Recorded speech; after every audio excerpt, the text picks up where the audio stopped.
don't forget to smash that like button. And if you haven't subscribed already, click that subscribe button. Trust us, it'll be worth it. Thank you. What is up, everyone? I am Chris Knight, and you are watching The Real Review 3000 here with another music review. I did Mark Martell's version of Don't Stop Me Now yesterday, and today we're going to go ahead and do the Queen version, and that's a special request from a Twitter comment from Eva, I don't know exactly, but I'm told she's a troll who likes to hate on Mark Martell. Now, the real joke is on her because here's the deal. I love to review Queen, and it's a win for me. If she wants me to review Queen, I'll review Queen, and that's what we're doing today. This is going to be Freddie Mercury, of course, with Queen, doing their song Don't Stop Me Now from the album Jazz. And again, this was released in 1979. This is an older video, so of course it looks old, but hey, what can you say? So we're going to do this right now. Head over to that reaction screen, put on these headphones, make sure they're on nice and tight, and then we do our 3, 2, 1 review.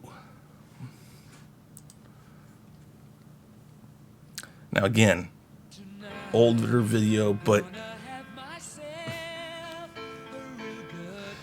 now first off, when I talk about Mark Martell, I'm only saying that he's a great fit for Queen to give us the closest thing we could get today that is as close as you can get to Freddie. Now, Freddie isn't replaceable. There's just nobody that can replace Freddie because he was awesome, and this video will show that. And I mean, also Roger and Brian, the backing vocals and all that, this is always beautiful.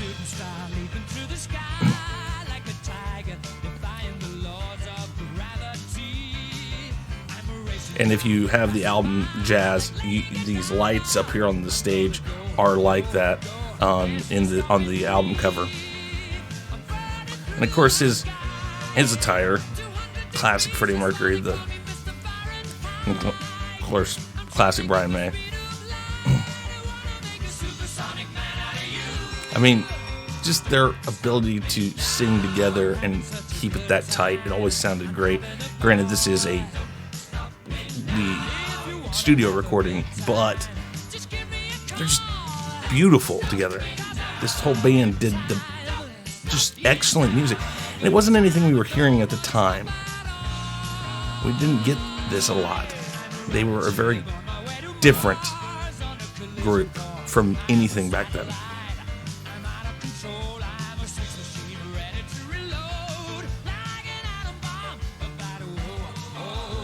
And again, you know, like Mark says, you have to feel the music. You can always see that Freddie's feeling this. When he wrote it, when he sang it, he felt it. Now, he didn't write everything the band did. He wrote a lot of it.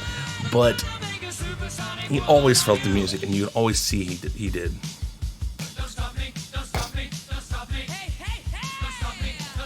And I mean, I still can't get it out of my head how close Mark sounds to Freddie, even in this song. It's just amazing. And yes, Mark is trying to emulate Freddie Mercury on purpose, but I like Mark's stylistic differences that he put into his version with the horns and stuff. It isn't an exact copy, which is always nice. I always say, if you're going to redo something, make sure you give it something new, something different that makes it possibly better, not necessarily better, but just different in a good way. And it's really hard to do that with Queen songs.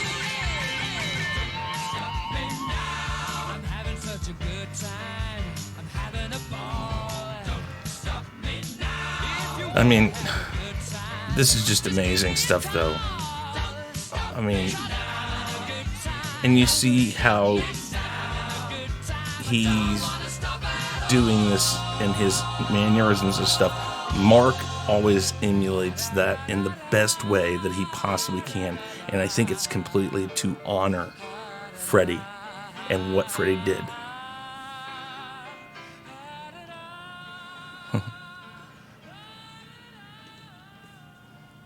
Yes, indeed. What can you say? I mean, let's be honest. Queen was one of the best bands ever.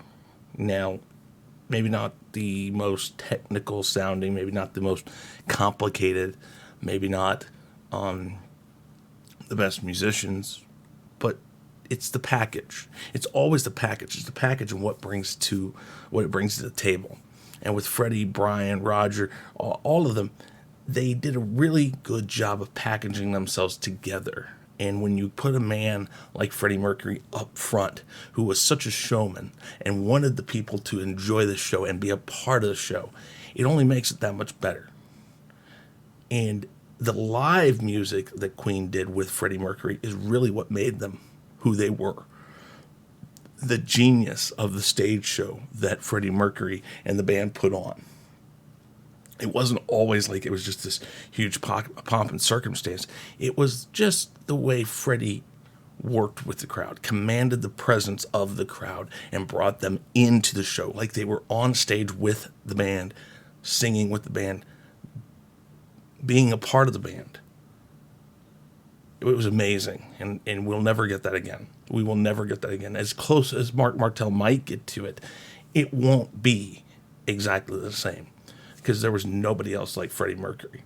And don't ever think in any of my other videos where I'm talking about Mark Martel or Adam Lambert or anybody else who might have sung or will sing with Queen, that I am saying that there's anything that's going to replace Freddie Mercury and Queen, because that combination was a once-in-a-lifetime thing, and I'm just proud that I was alive during that time.